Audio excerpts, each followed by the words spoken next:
ভারতের টি-20 বিশ্বকাপ জয় নিয়ে নতুন বিতর্কের জন্ম হয়েছে। আর এই বিতর্কের মূলে সূর্যকুমার যাদবের একটি ক্যাচ। শনিবারই ভারত 17 বছর পর তাদের দ্বিতীয় টি-20 বিশ্বকাপ জিতেছে। কিন্তু ম্যাচে শেষ মুহূর্তে দুর্দান্ত লড়াই করেছে প্রোটিয়ারাও, তাতে যে কোনো সময় তারাও জিতে যেতে পারত। তবে সেই ম্যাচেরই একটি ভিডিও সোশ্যাল মিডিয়ায় ঝড় তুলছে। তা প্রশ্ন তুলে দিয়েছে ভারতের জয় নিয়ে। অনেকেই ভারতের এই জয়কে 1983 সালে কপিল দেবের নেতৃত্বে ভারতের বিশ্বকাপ জয়ের সাথে তুলনা করছেন।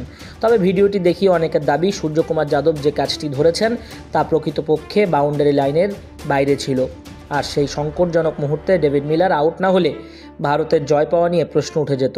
সোশ্যাল মিডিয়ায় ছড়িয়ে পড়া স্ক্রিনশট এবং ভিডিওতে দেখা যায় সূর্যকুমার যাদবের জুতো বাউন্ডারি লাইনের দড়িকে কিছুটা সরিয়ে দিয়েছিল। ইয়ান স্মিথ শনিবার বার্বাডোজের ব্রিজটাউনের কেনসিংটন ওভালে সূর্যকুমারের ওই ক্যাচকে অবশ্য ক্রিকেট ইতিহাসের অন্যতম সেরা ক্যাচ বলেছেন। তখনও অবশ্য এক দক্ষিণ আফ্রিকান দর্শক ভিডিওটি প্রকাশ করেননি। শেষ ওভারে ওই ক্যাচটি নেওয়া হয়, সেই সময় ডেভিড মিলার বোলারের উপর দিয়ে বলটি মেরেছিলেন। তখন দক্ষিণ আফ্রিকার জয়ের জন্য 16 রান দরকার ছিল। বলটি সীমানার দড়ির উপর দিয়ে উড়ে যাচ্ছিল। ওই সময় সূর্যকুমার ধরে ফেলেন mind blowing catch. Nail biting একটা মোমেন্ট তৈরি হয়। তবে নেটিজেনরা বলছেন শরীরের ভার সামলাতে দড়ির উপর দিয়ে একটু গিয়ে মাঠের মধ্যে সরে আসে। ভিডিও প্রকাশ করে এমনটাই দাবি ওই ভক্তের। আর তা প্রকাশ হওয়ার পরই তোলপাড় অবস্থা। ওই ক্যাচের পর থার্ড আম্পায়ার রিচার্ড ক্যাটেলবরো অবশ্য ব্যাপারটাকে দেখছিলেন, তবে দ্রুতই তিনি আউটের সিদ্ধান্ত দিয়ে দেন। খুব বেশি অ্যাঙ্গেল দেখানো হয়নি টিভি রিপ্লেতে। তবে এমন ধরনের ক্লোজ ম্যাচগুলো সময় নিয়ে সিদ্ধান্ত দেওয়া উচিত বলে মনে করেন দায়িত্বশীলরা। ওই ক্যাচের জেরেই মিলার 21 রানে বিদায় নেন এবং দক্ষিণ আফ্রিকা ব্যাটিংয়ের শেষ আশায় জল ঢেলে দেয় সবকিছু। দক্ষিণ আফ্রিকার সমর্থকরা লিখছেন, শুধু এটুকুই বলবো, সীমানার দড়ি দেখে মনে হচ্ছে যে তা স্পষ্টই সরে গিয়েছিল। এখানে আইসিসির ধারা 19.3 অনুযায়ী সীমানা চিহ্নিত করতে ব্যবহৃত কোনো কঠিন বস্তু যদি কোনো কারণে স্থানচ্যুত হয় তাহলে সীমানাটি একই থাকবে।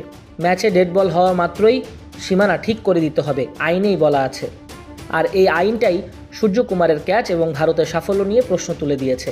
আইসিসির আইন বলে কথা, এখন আইসিসি কী বিবৃতি দেয় সেটাই দেখার।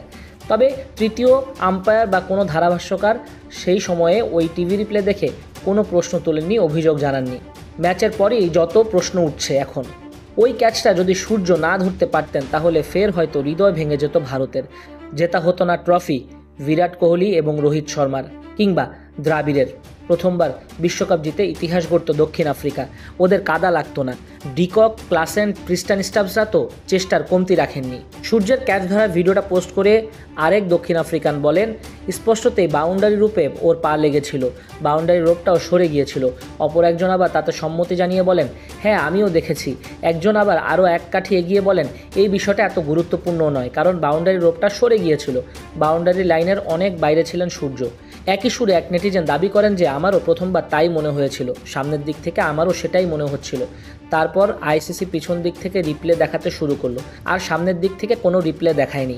সেই সব অভিযোগের মধ্যেই একজন আবার পরামর্শ দেন, এইচডিতে দেখুন, আরও ভালো বিষয়টা বুঝতে পারবেন।